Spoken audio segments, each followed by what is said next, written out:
yang kanyala anu kakundi kuatasa Pedro yang kanyala anu kakundi kuatasa Suwatinga kiwangi kuatele kumbiala Kanyala watu tukukutwa watu wala kuatasa Suwatinga kiwangi kuatele kumbiala Kanyala watu tukukutwa watu wala kuatasa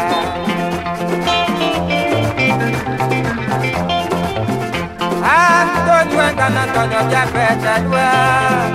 Antonio Antonio Japetalwa Aya wakandori salalwa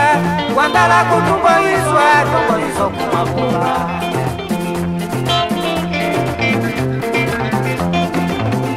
Antonio Antonio Japetalwa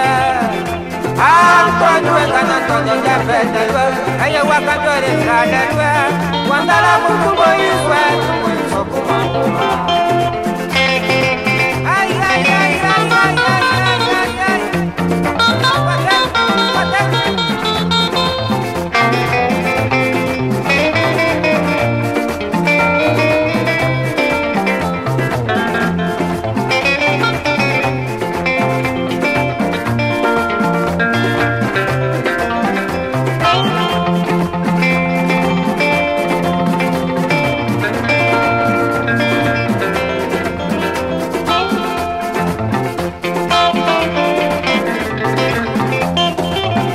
Antonio Japetalwa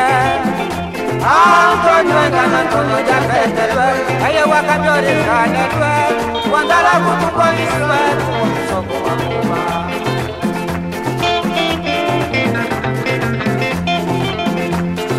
Antonio Japetalwa Antonio Japetalwa Aya wakandori salalwa Wandala kutumbo iswa Tumbo iso kumabula